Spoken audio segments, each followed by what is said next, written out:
Well, it's essential that we don't start with slavery when we're talking about Black history because it didn't begin there. And that's usually the problem. So, what are your thoughts around what you've discovered that's similar in the narrative, in the story of the African presence in, for example, in America and in the Netherlands? And what do you find remarkably different? Oh, I know it's a broad that's a subject. great question, though. I think what I found most striking about the similarities in terms of the trajectory of our history, that they follow a fairly similar path. The Black presence in the United States did not begin with slavery either. It grew into a system, a global system. So we think of slavery or colonization not just located in one geography, but as a global system. Then we can start to link some of the things that happened during certain periods of history. Hello, Jen. Hello. Welcome. I have some questions to start off with. Your name? Yes, I'm Jennifer Tosch, and I am a cultural historian slash edupreneur, and I am Surinamese American Dutch nationality, actually. I get you now. You said entrepreneur. Yeah, like That's what entrepreneur, but that's why I started to explain it. Okay, I got you. Thank you. So, what is an entrepreneur? Well, it's a combination of educator and entrepreneur. I have a business that I started, Black Heritage Tours, and so it didn't fit to just call myself an entrepreneur, and education is really what I'm about. Okay. So, in terms of your nationality, how would you describe that? Well, I combine my American heritage because I was born in the U.S., but my family, my ancestors, my parents were born in Suriname, South America, and I've been living here in the Netherlands for the last almost 8 years and have a Dutch citizenship or Dutch nationality, and that's part of my heritage too. If someone was to ask you, are you Dutch, would you leave it at that? I'm Dutch? I wouldn't dispute it. I wouldn't necessarily feel inclined to have to explain it because it is part of who I am too.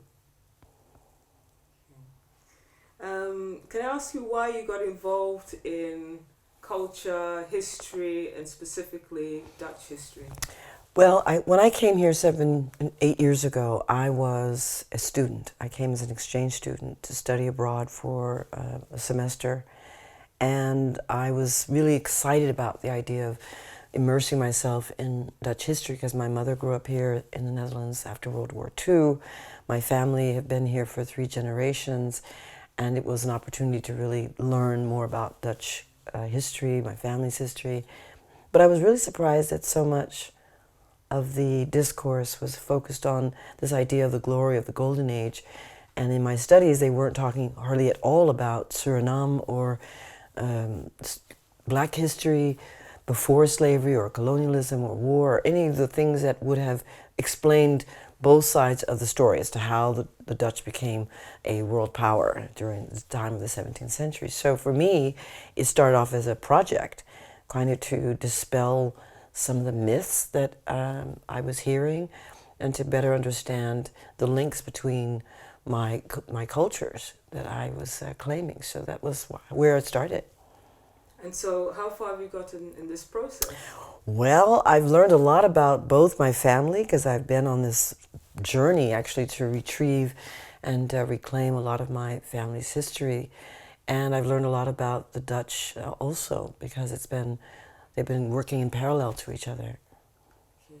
So, we met at Rembrandt, right? That exhibition, at the opening. And I wanted to ask you about the importance of sharing the diaspora history, the African diaspora history before slavery, specifically. Why do you think that's important, that period, or even the period of slavery? Well, it's essential that we don't start with slavery when we're talking about Black history because it didn't begin there. And that's usually the problem, is that when it is highlighted, or it being this early Black history, is usually that's the starting point. And our history, African history, did not begin with slavery. So that for me was already a point of departure that was not familiar to most people.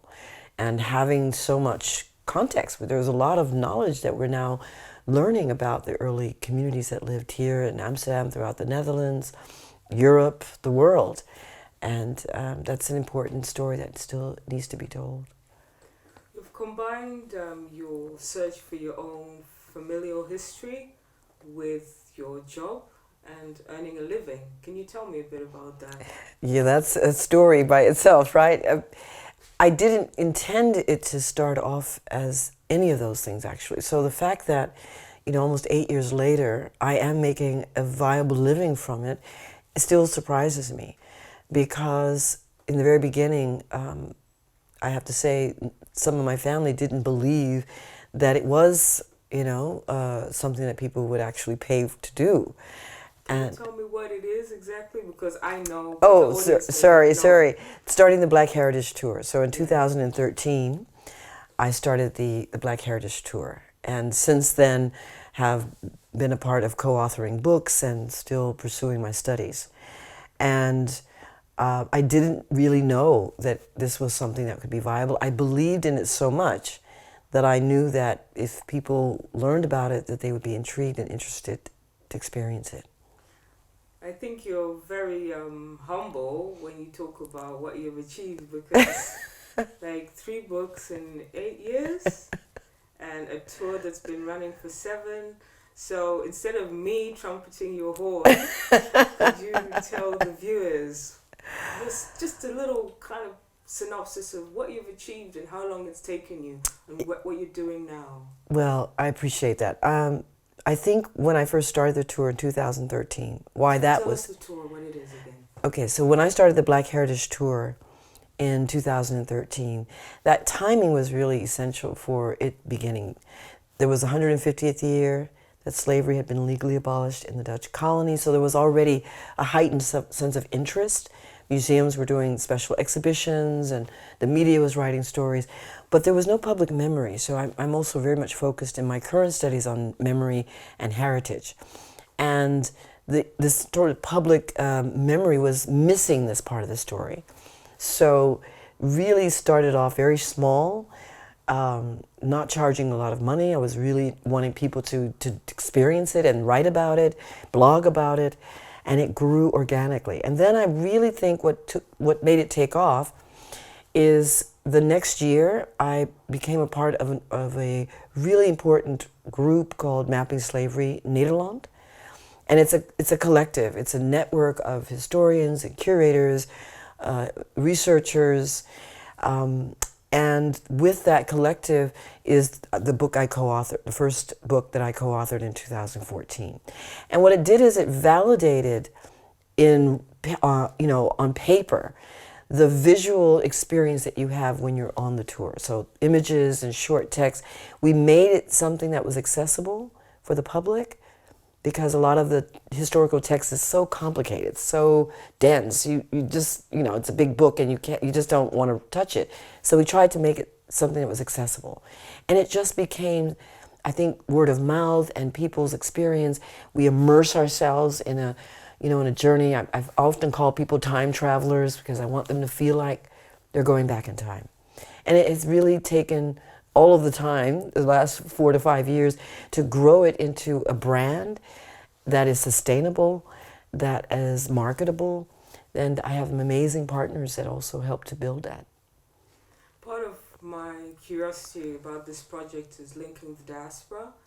And I find it interesting that you have the African American experience and the Afro-Dutch experience, and then you have the curiosity in the academic world to do this research.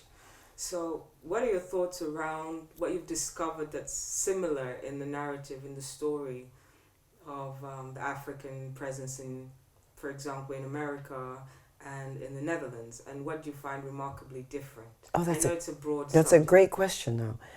I think what I found most striking about the similarities in terms of the trajectory of our history, that they follow a fairly similar path. The black presence in the United States did not begin with slavery either. that it grew into a system, a global system. So we think of slavery or colonization not just located in one geography, but as a global system. Then we can start to link some of the things that happened during certain periods of history. Race, as for example, becoming this very pivotal construct, right? So we can see and map how race played such a role in the United States as it did here. Now the difference is striking too, because in the US there is a longer trajectory of social movements against racism, for example, or emancipation struggles that have been documented. Not saying that there hasn't been equally long, trajectory in Europe or the Netherlands, but it's not as widely known. It's not as visible. The language plays a role because, Dutch is only spoken in certain areas or certain countries, so things have remained contained a lot more here. Yeah, sometimes I just want to think about what you're saying, and because I think there's almost, as you say, it's a global approach. Because I think even, what was it that happened in Germany when they split up Africa? What was it called, that event, the conference? The Berlin Conference. Berlin Conference, yes. Berlin, yes. The idea that individuals with great power come together and make decisions that affect the world. Exactly. And I think it still happens today, but it's more technocratically to make a lot of decisions that affect the world. Exactly. So do you feel that you can see the future of the Dutch experience, the change, the shift, the language evolving, just as it has in the States, maybe a few decades earlier? Absolutely. I mean, in the last, 7, 8 years since I've been here, I have been a witness to seeing people's awareness level change, increase, a lot less denial about these, complex histories, a lot more, I think, acknowledgement. We are even now in a time of accountability because Amsterdam is pursuing the official apology, which is something completely unheard of, 8 years ago. Apology for, I know, but... The apology for slavery, I should say very specifically, for Amsterdam's role in slavery. That's what the apology right now is how it's being framed. And I think museums, institutions are taking more time to also retrieve and their own knowledge about this history using archival records and everything that's accessible to a society. So there is a growing sense that this is the time that we really should be paying much more attention to this subject. I have thoughts around like self-esteem and the relevance of having imagery, black imagery, historical black imagery that shows Africans around the world contributing in all forms from 1600s, 1700s. That's my area of focus. Or at least that there was more balance between what is taught, that always seems to focus solely on slavery as the narrative, as the dominant narrative, and not on the breadth and the depth of how much history the diaspora of Africa has brought to the world. Yes. Please like and subscribe. Heritage Tours Films.